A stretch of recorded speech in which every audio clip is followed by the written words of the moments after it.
So first, we'll go to the APAS page and log in to your account. And here you see your dashboard page that you always see with all your notifications. So navigate to the left panel where you will see this icon that says implementation. Click on it. The screen will change and it will bring you to this page that shows 3 different widgets, and you look for the third one on the right that says project reporting and monitoring report. Let's click on that. Your browser will pop up with a new tab for monitoring reports, and it will show you the list of monitoring reports which you have submitted or have yet to submit. So this is blank at the moment. Navigate to the top right hand corner of your page and click on Draft New MR, and it'll pop up with yet another tab with the blank monitoring report template.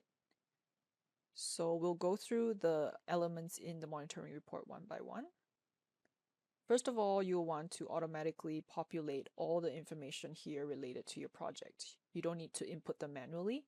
Just go to the project number row, look for the small magnifying glass at the end of the field and click on it. This window that pops up will show you the number of all the projects that are under your account. So select the project that you want to submit a monitoring report for. In this case, we only have one, so let's click on that. And as you can see, once you've clicked on the project, APAS would automatically populate this top table with all the information related to your project.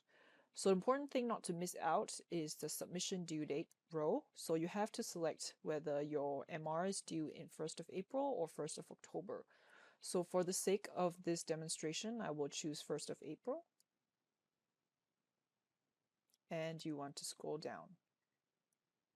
So just to tell us a little bit more about these dates, the date submitted will be the date that you've actually clicked on Draft MR. So it will be today's date that will automatically be input. Reporting period usually is the start of when your project started, the expected start date of your project. Reporting period will be till today. So from the start of your project until now. In cases where this is your second MR, the reporting period will start from the last MR that was submitted.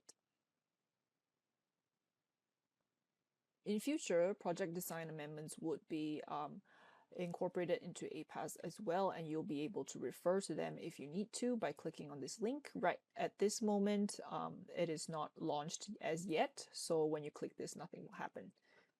So let's scroll down. And as always, we have a general comments box where you can use this box to communicate with your PDs on any additional notes, comments, or questions that you may have using this box. So now let's scroll down to the actual body of the monitoring report. You may notice that the project completion date, or PCD, may not be the most updated one. Please disregard, as it will not affect the MR submission. So I'll go through the questions one by one just to be clear of what the report is asking for. What is the current project completion date of your project? So this is an automatically populated date that will be pulled from your approved project proposal or the last PDAE. And question 2, please report on the status of the following. 2A is asking you about the contracting process. So if you have a contract for your project, one or more contracts, please let us know what is the current status of the contracting process. Has it been started yet? Is it in progress? Or have the contracts been signed? Or does your project not have a contract? If that's the case, then you should select not applicable.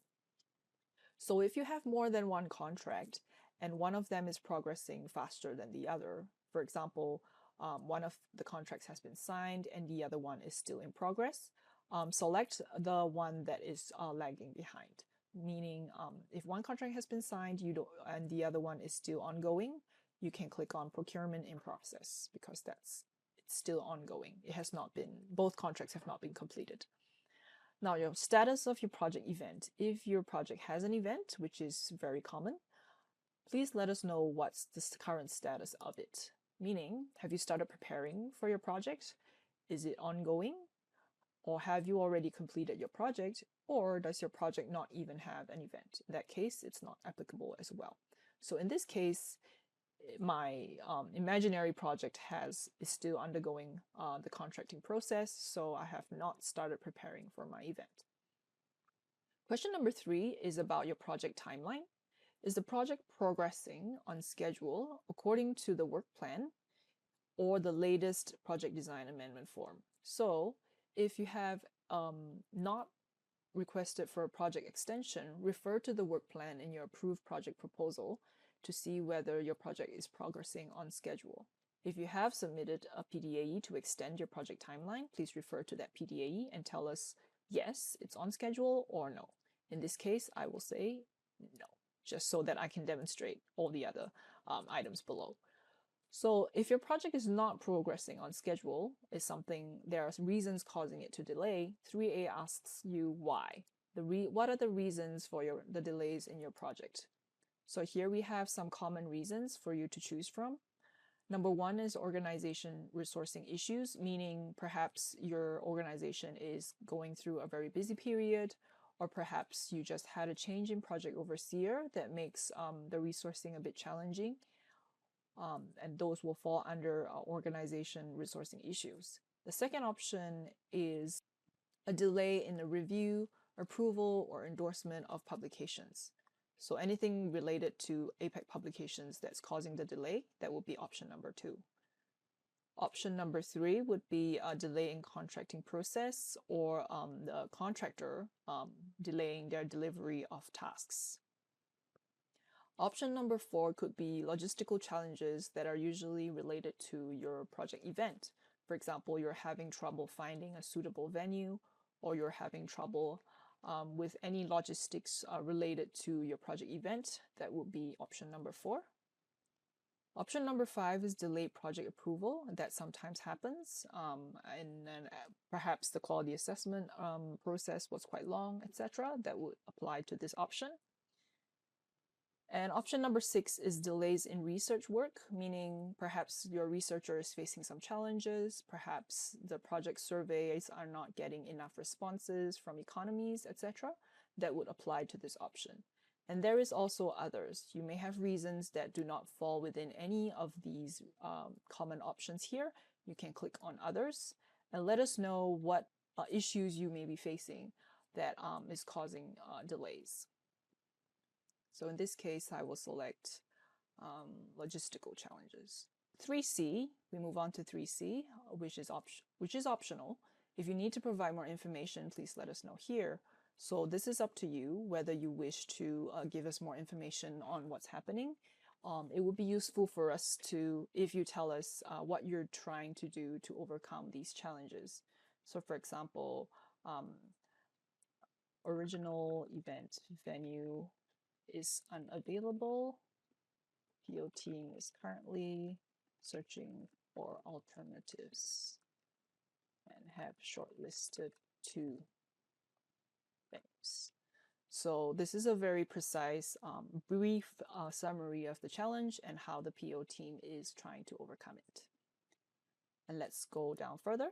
Question number 4. Has an extension from the original PCD already been requested for these projects? So what it's asking is, have you already submitted a PDAE requesting an extension for this project? Yes or no?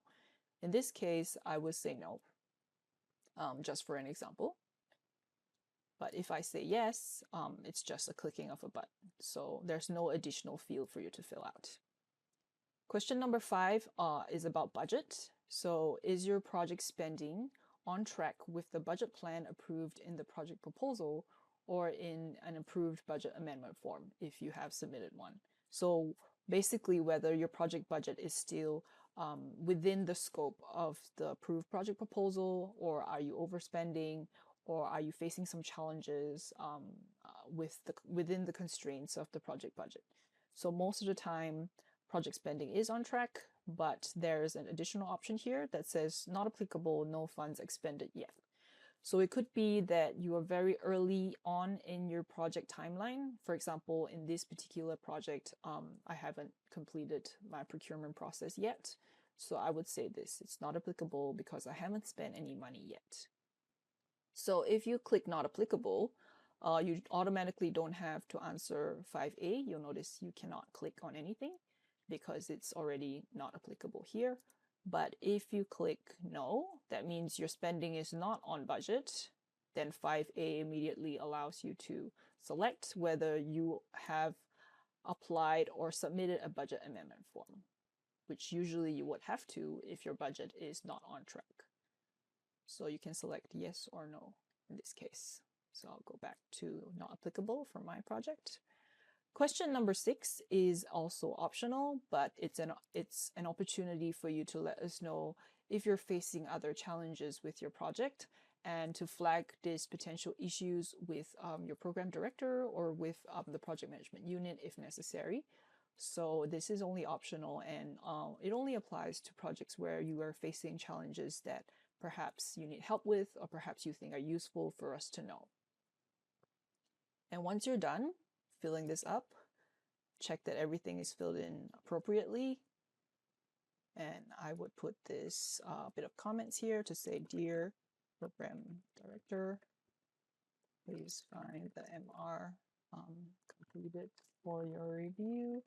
Let me know if there are any questions.